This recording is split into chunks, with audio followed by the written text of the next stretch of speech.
ప్రభువు పేరిట మీ అందరికీ షలోం. మీరు కన్నీరు పెట్టుకుంటూ ఎవరూ లేరని ఒంటరిగా విలపిస్తున్న ప్రతి రాత్రిని నా యేసయ్య చూశాడు. అవును ప్రియులారా, మీ హృదయ వేదన ఆయనకు తెలుసు. నా ప్రియమైన ఆధ్యాత్మిక కుటుంబ సభ్యులారా, మీ అందరికీ మన ప్రభువును రక్షకుడునైన యేసుక్రీస్తు పరిశుద్ధ నామములో నా హృదయపూర్వక ఉదయకాల వందనాలు.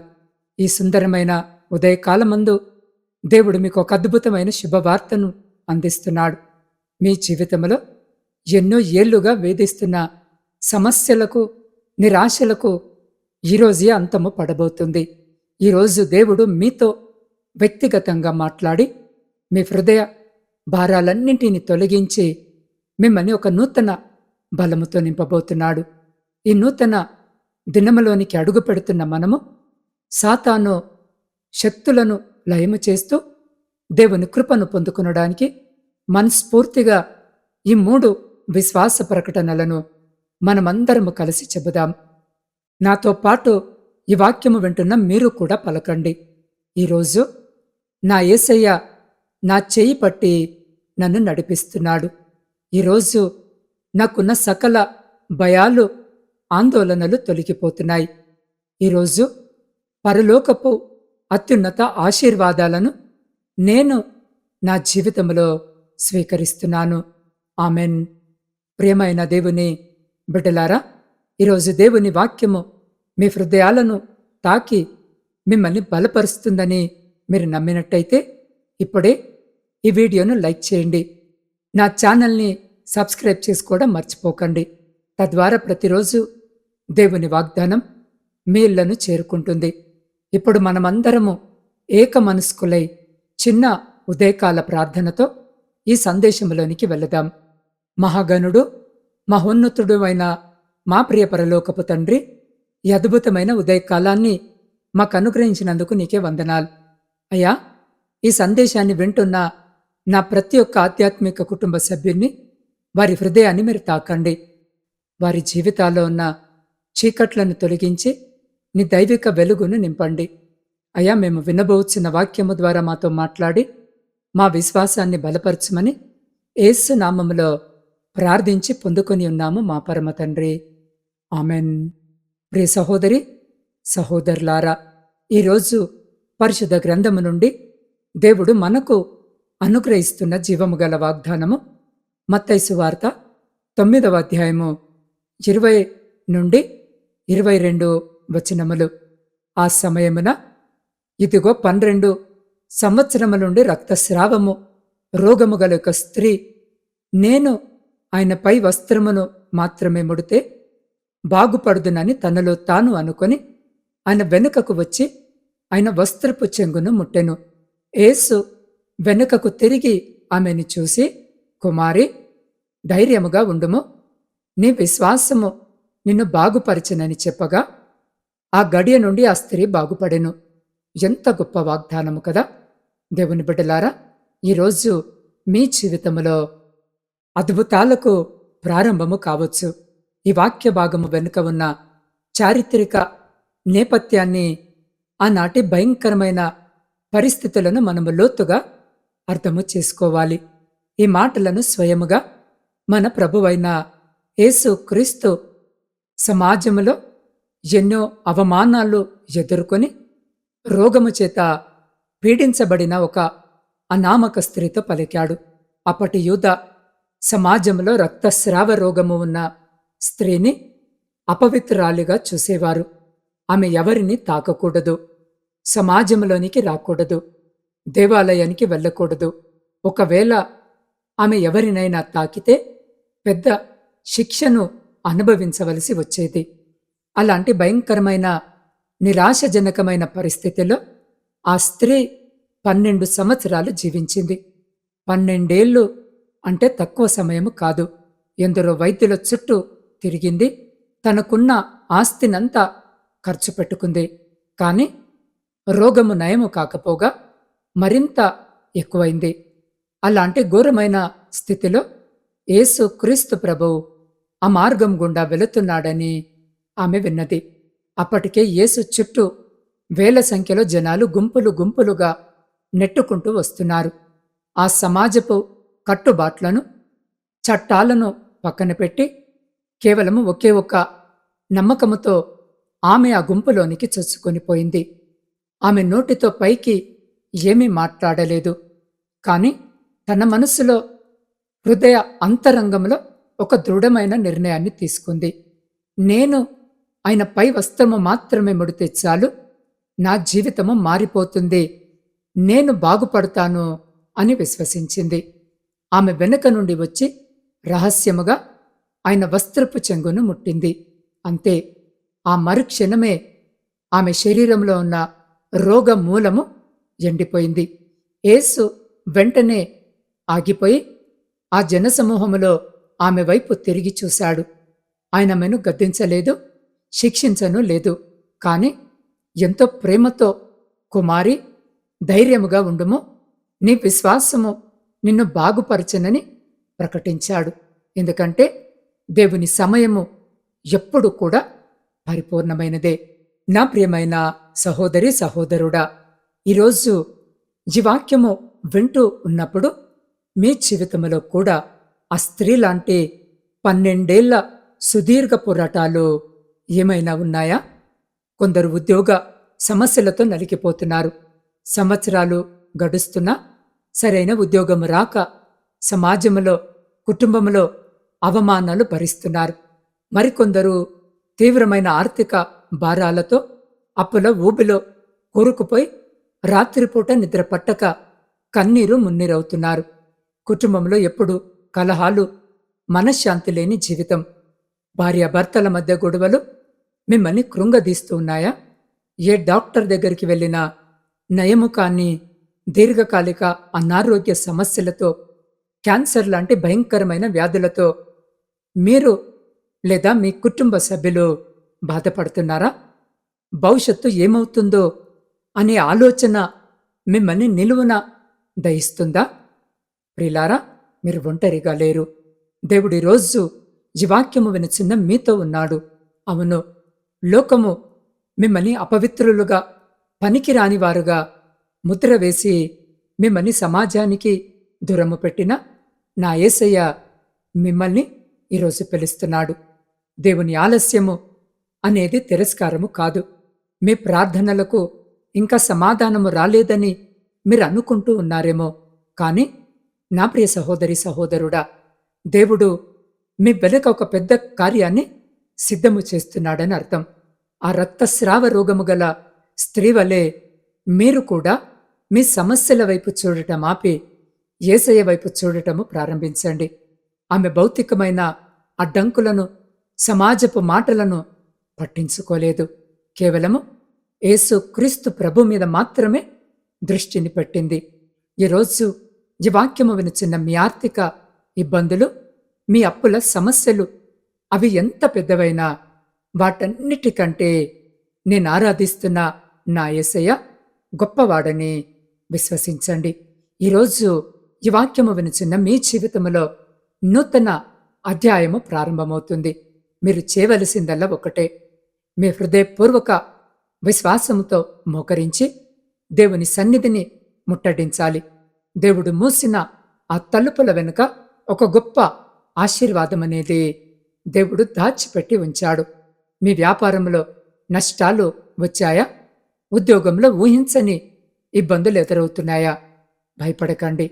మీరు పడిపోయిన చోటే మిమ్మల్ని లేవనెత్తడానికి ఆయన సమర్థుడు. ఈరోజు జీవాక్యము వినుచున్న మీలో తక్కువ ఆత్మవిశ్వాసముతో నా జీవితమిక ఇంతే, నేను దేనికి పనికిరాను అని అనుకుంటున్నారా? దేవుడు ఇంకా మీ కథను తీసుకొని వెళుతూ ఉన్నాడు. మీ కథ ఇంకా పూర్తి చేయబడలేదు. ఎవరైతే మిమ్మల్ని చూసి నవ్వారో, ఎవరైతే మిమ్మల్ని తక్కువ చేసి మాట్లాడారో వారి ముందే మిమ్మల్ని తల ఎత్తుకునేలా చేయడానికి నా దేవుడు నమ్మదగినవాడు. మీ విశ్వాసమే మీ అద్భుతానికి తాళమిచ్చవి. కాబట్టి సాతాను ఇచ్చే భయాన్ని తిరస్కరించి దేవుని వాగ్దానాన్ని గట్టిగా పట్టుకొని మీ జీవితాన్ని ముందుకు కొనసాగించండి. నా ప్రియ సహోదరి, సహోదరుడా, మన ఆధ్యాత్మిక కుటుంబంలో జరిగిన ఒక సరికొత్త హృదయాన్ని కదిలించే సాక్ష్యాన్ని ఈరోజు మీతో పంచుకోవాలని నేను ఆశపడుతున్నాను. కవిత అనే ఒక మధ్య వయస్కురాలైన సోదరి ఉండేది. ఆమెకొక చిన్న కుమార్తె ఉంది.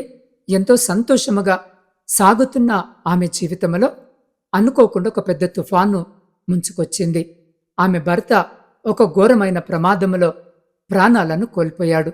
ఆమె దుఃఖము నుండి తేరుకోకముందే ఆమెకొక భయంకరమైన గర్భాశయ క్యాన్సర్ వ్యాధి ఉన్నట్టు డాక్టర్లు నిర్ధారించారు. ఒకవైపు భర్తను కోల్పోయిన పుట్టెడు దుఃఖము, మరొక వైపు చిన్నపిల్లకు దిక్కెవరు అనే ఆందోళన, ఇంకోవైపు కంటి ముందు కనిపిస్తున్న మరణ భయము ఆమెను పూర్తిగా కృంగదీసేశాయి. వైద్యము కోసము చేతిలో ఉన్న సొమ్మంతా అయిపోయింది. బంధువులు, స్నేహితులు కూడా ఆమెను శాపగ్రస్తురాలిగా చూస్తూ దూరము పెట్టారు. ఎవరు ఆమెకు సహాయం చేయడానికి ముందుకు రాలేదు. ఆ 12 ఏళ్ల రక్తస్రావముతో బాధపడిన స్త్రీలాగే కవిత కూడా సమాజంలో ఒంటరిదై గది తలుపులు వేసుకుని రోజులు గడిపేది. ఒక రాత్రి కీమోథెరపీ మందుల బాధను భరించలేక తన కూతుర్ని గట్టిగా హత్తుకుని, దేవుడా, ఇక ఈ నరకము నిన్ను భరించలేను తండ్రి, నన్ను, నా బిడ్డను నీ దగ్గరికి తీసుకో అనేడుస్తూ నిద్రపోయింది. సరిగ్గా అదే సమయంలో తెల్లవారుజామున ఆమె ఫోన్లో మన యూట్యూబ్ ఛానల్ నుండి వచ్చిన దేవుని వాగ్దాన సందేశము ప్లే అయింది. ఆ రోజు సందేశములో నేను ఆయన వస్త్రపు చెంగును ముడితే చాలు అనే విశ్వాసపు మాట ఆమె చెవుల్లో మారుమోగాయి. ప్రపంచము ఆమెను వదిలేసిన దేవుడు ఆమెను వదిలిపెట్టలేదు అనే మాట ఆమె హృదయాన్ని తాకింది. ఆ క్షణమే ఆమెలో ఒక నూతన విశ్వాసము పుట్టుకొచ్చింది. అదే క్షణము ఆమె మోకరించి, యేసయ్యా, ఆనాడు ఆ రక్తస్రావము కలిగిన స్త్రీ నీ వస్త్రపు చెంగును ముట్టినట్టే ఇదిగో నా పూర్తి విశ్వాసముతో ఈరోజు నీ పాదాలను నేను ముడుతున్నాను తండ్రి, నన్ను స్వస్థపరచు అని కన్నీళ్లతో ప్రార్థించింది. నా ప్రియ సహోదరి, సహోదరుడా, జాగ్రత్తగా విను. ఆశ్చర్యకరముగా ఆ రోజు నుండి ఆమె శరీరంలో ఒక నూతన మార్పు రావడము ప్రారంభమైంది. దేవునికి మహిమ కలుగునుగాక. తదుపరి పరీక్షల కోసము ఆమె ఆసుపత్రికి వెళ్ళినప్పుడు డాక్టర్లు సైతము నివ్వెరపోయారు. ఆమె శరీరంలో ఉన్న క్యాన్సర్ కణాలు పూర్తిగా మాయమైపోయాయి. డాక్టర్లు దానిని ఒక అద్భుతముగా అభివర్ణించారు. అంతేకాదు, దేవుడు ఆమె కుమార్తె చదువు కోసము ఒక దైవిక సహాయకుడిని పంపాడు. ఈరోజు కవిత సంపూర్ణ ఆరోగ్యముతో తన కుమార్తెతో కలిసి దేవునికి సాక్షికరమైన బిడ్డగా జీవిస్తుంది. నా ప్రియ సహోదరి, సహోదరుడా, ఈరోజు ఏ రకంగా ఉన్నా మీ రేపు మీ నిన్నటి కంటే గొప్పదిగా ఉంటుంది అనడానికి కవిత జీవితమే నిదర్శనం. కవిత జీవితములో అద్భుతము చేసిన అదే దేవుడు ఈరోజు ఈ సందేశము వింటున్న మీ జీవితంలో కూడా అంతకంటే గొప్ప కార్యాన్ని చేయడానికి ఆయన సిద్ధముగా ఉన్నాడు. కాబట్టి నా ప్రియమైన ఆధ్యాత్మిక కుటుంబ సభ్యులారా, ప్రార్థనలోనికి మనము వెళ్లే ముందు ఈ క్షణాన పరిశుద్ధాత్మ దేవుడు మీ హృదయపు తలుపును తడుతూ ఉన్నాడు. ఒక్క నిమిషము మీ కళ్ళు మూసుకొని మీ కుడి చేతిని మీ హృదయంపై ఉంచుకోండి. అవును, ఈరోజు ఈ వాక్యము వింటున్న మీలో కొందరు తీవ్రమైన వేదనతో, నా జీవితం ఇంతేనా, నా కన్నీళ్లు తుడిచేవారు లేరా అని అనాథలుగా భావిస్తూ ఉండవచ్చు. సమాజము మిమ్మల్ని తృణీకరించిన, మీ సొంత వారే మిమ్మల్ని వెలివేసిన నా యేసయ్య ఈ ఉదయాన్నే మిమ్మల్ని ఎంతో ప్రేమతో ఆయన వైపుకు పిలుస్తున్నాడు. నా ప్రియ సహోదరి, సహోదరుడా, ఆ 12 ఏళ్ల రక్తస్రావ రోగము గల స్త్రీ వలె మీరు కూడా మీకున్న సకల భయాలను, సందేహాలను, ఆందోళనలను, లోకపు అవమానాలను పక్కన పెట్టి కేవలము విశ్వాసముతో ఆయన వైపు అడుగులు వేయండి. మీరు కన్నీరు పెట్టుకున్న ప్రతి రాత్రిని ఇదిగో నేను ఆరాధిస్తున్న నా దేవుడు చూస్తున్నాడు. మీ నిశ్శబ్ద రోధనను ఆయన ఆలకిస్తున్నాడు. ఈరోజే, ఈ క్షణమే మీ జీవితంలో ఒక గొప్ప అద్భుతానికి నూతన ప్రారంభము కాబోతుంది. నా ప్రియ సహోదరి సహోదరుడా, లోకము మిమ్మల్ని వదిలేసినా ఇదిగో దేవుడు మిమ్మల్ని ఎన్నడూ వదిలిపెట్టడు. మీ హృదయ భారాలను, మీ పాపాలను, మీ రోగాలను, మీకున్న అప్పుల సమస్యలను మీరు మోస్తూ అలసిపోయిన ప్రియ సహోదరి సహోదరుడా, ఈ ఉదయకాలమందు మీ హృదయాన్ని సంపూర్ణముగా ఇదిగో నా యేసయ్య చేతిలో పెట్టడానికి సిద్ధముగా ఉన్నారా? ప్రభువా, నా జీవితాన్ని నీ చేతుల్లో పెడుతున్నాను. ఆనాడు ఆ స్త్రీ నీ వస్త్రపు చెంగును ముట్టినట్టు, కవిత విశ్వాసముతో నీ వైపు చూసినట్టు, నేను నా విశ్వాసముతో ఈరోజు నీ పాదాలను పట్టుకుంటున్నాను. నన్ను కరుణించు, నన్ను మార్చు, నన్ను స్వస్థపరచు అనేవరైతే అంతరంగంలో తీర్మానము చేసుకుంటున్నారో వారందరి కొరకు, మీ గృహాల కొరకు, మీ నూతన ఆశీర్వాదాల కొరకు ఇప్పుడు ఆత్మీయ శక్తివంతమైన అధికారపూర్వకమైన ప్రార్థనను నేను చేయబోతున్నాను. కాబట్టి మీరున్న స్థితిలోనే వీలైతే మీ 2 చేతులు ఆకాశము వైపుకెత్తి నాతో పాటి ప్రార్థనలో ఏకీభవించండి. పరిశుద్ధుడా, ప్రేమ నమ్మకము కలిగిన మా ప్రియ పరలోకపు పరమ తండ్రి, నీ పవిత్రమైన నామమునకు కోటాను కోట్ల స్తుతులు, స్తోత్రాలు, వందనములు తండ్రి. దేవా, ఈ సమయమందు ఈ ప్రార్థనలో ఏకీభవిస్తున్న నా ప్రతి ఆత్మీయ కుటుంబ సభ్యునిపై నీ పరిశుద్ధాత్మ అభిషేకాన్ని కుమ్మరించండి. ప్రభువా, విరిగిపోయిన కుటుంబాలను ఇప్పుడే మీ ప్రేమతో బంధించండి. భార్యాభర్తల మధ్య, తల్లిదండ్రులు పిల్లల మధ్య ఉన్న విభేదాలను తొలగించి శాంతిని అనుగ్రహించండి. మా ప్రియమైన పిల్లలను, విద్యార్థులను నీ జ్ఞానముతో నింపండి. ఉన్నతమైన చదువుల కోసము, ఉద్యోగాల కోసము విదేశాలలో నివసిస్తున్న ఆయా బిడ్డలకు దైవిక రక్షణను దయచేయండి. అక్కడ వారు ఎదుర్కొంటున్న ఒంటరితనాన్ని, ఇబ్బందులను తొలగించండి. ఉద్యోగస్తులకు వారి పని స్థలాలలో ప్రమోషన్లు, ఉన్నతాధికారుల దయను అనుగ్రహించండి. నిరుద్యోగులైన ప్రతి ఒక్క బిడ్డను ఈ నెలలోనే అద్భుతమైన నూతన ఉద్యోగ ద్వారాలను మీరు తెరవండి తండ్రి. అయ్యా, దేశానికి వెన్నుముకైన మా రైతు బిడ్డలను ఆశీర్వదించండి. వారి పంటలను తెగుళ్ల నుండి, నష్టాల నుండి కాపాడండి. అయ్యా, వ్యవసాయానికి సిద్ధపడుతూ ఉంటుండగా అయ్యా, మీ కాపుదల, మీ సంరక్షణ, ఆర్థిక సహాయము బిడ్డలకు అందులాగున కృపచూపమని వేడుకుంటున్నాం. మా దేశ సరిహద్దులలో కాపలా కాస్తున్న సైనికులకు మరియు వ్యాపార రంగంలోని ప్రతి ఒక్క వ్యాపారికి నీ దైవిక అభివృద్ధిని కలిగించండి. వృద్ధులకు నూతన బలమును, ఆదరణను దయచేయండి. ముఖ్యంగా ఈ సమయంలో తీవ్రమైన అనారోగ్యముతో, దీర్ఘకాలిక వ్యాధులతో ఆసుపత్రి పడకలపై ఉన్న ప్రతి ఒక్క బిడ్డనిప్పుడే నీ గాయపడిన హస్తంతో తాకండి. యేసు నామంలో ప్రతి క్యాన్సర్ కణితి కరిగిపోవునుగాక, ప్రతి బలహీనత తొలగిపోవునుగాక, సంపూర్ణ స్వస్థత ఇప్పుడే విడుదలవునుగాక. అప్పుల భారముతో కుంగిపోతున్న వారి ఆర్థిక ఇబ్బందుల నుండి విముక్తిని ప్రసాదించండి. అద్భుతమైన ఆర్థిక వనరులను వారికి దయచేయండి. అయా, ప్రపంచంలో యుద్ధాలు ఆగిపోయి శాంతి వర్ధిల్లాలి తండ్రి. ఈరోజు వివాహ వార్షికోత్సవాలు మరియు జన్మదినాలు జరుపుకుంటున్న నీ బిడ్డలందరికీ నూతన ఆయురారోగ్యాలను, ఐశ్వర్యమును ప్రసాదించండి. నా ఆధ్యాత్మిక కుటుంబ సభ్యులు కామెంట్స్ రూపంలో, వాట్సాప్ రూపంలో పంపిస్తున్న ప్రతి ఒక్క ప్రార్థన అభ్యర్థనను ఆలకించి వారి అక్కరలన్నిటినీ నీ మహిమలో తీర్చండి. ఈరోజు వారు ప్రయాణించే మార్గాలన్నింటిలో దైవిక ప్రయాణ రక్షణను కల్పించండి. శత్రువుల తంత్రాల నుండి, దుష్ట శక్తుల నుండి వారికి సంపూర్ణ విడుదలని ఇవ్వండి.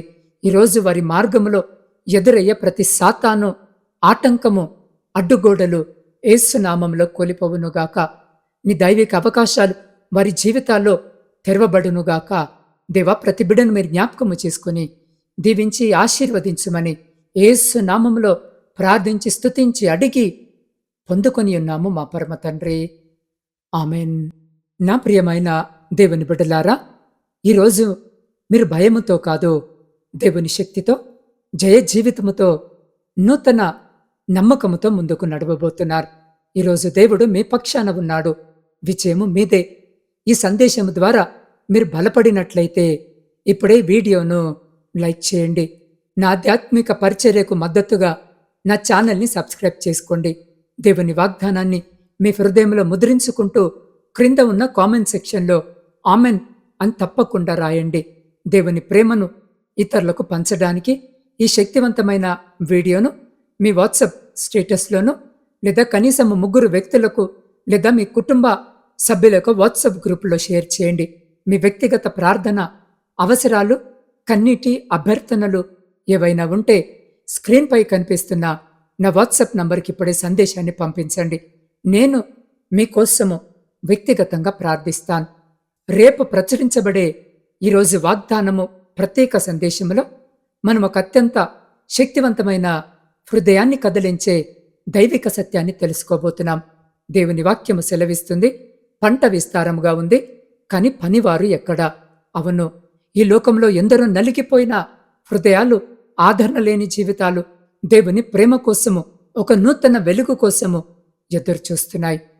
పంట కోతకు సిద్ధముగా ఉంది, కాని అద్భుతమైన కోతలో పాలు పంచుకోవడానికి దేవుడు మిమ్మల్ని ఎలా సిద్ధము చేస్తున్నాడు? లోకములో ఉన్న అపారమైన ఆశీర్వాదాల పంటను మీ జీవితంలోనికి స్వతంత్రించుకోవడానికి మీరు ఏ విధమైన నమ్మకత్వాన్ని కలిగి ఉండాలి? మీ జీవితాన్ని దేవుడు ఒక సాధారణ వ్యక్తిగా కాకుండా ఆయన నమ్మకమైన దైవిక పనివానిగా ఎలా మార్చబోతున్నాడు అని ఆసక్తికరమైన మర్మాలను రేపటి సందేశంలో లోతుగా ధ్యానిద్దాం. ఈ అద్భుతమైన సందేశాన్ని అస్సలు మిస్ అవ్వకండి. రేపటి పరిచర్య కొరకు ప్రార్థన పూర్వకంగా సిద్ధపడండి. దేవుడు మిమ్మల్ని, మీ కుటుంబాలను బహుగా ఆశీర్వదించును గాక. ఆమెన్.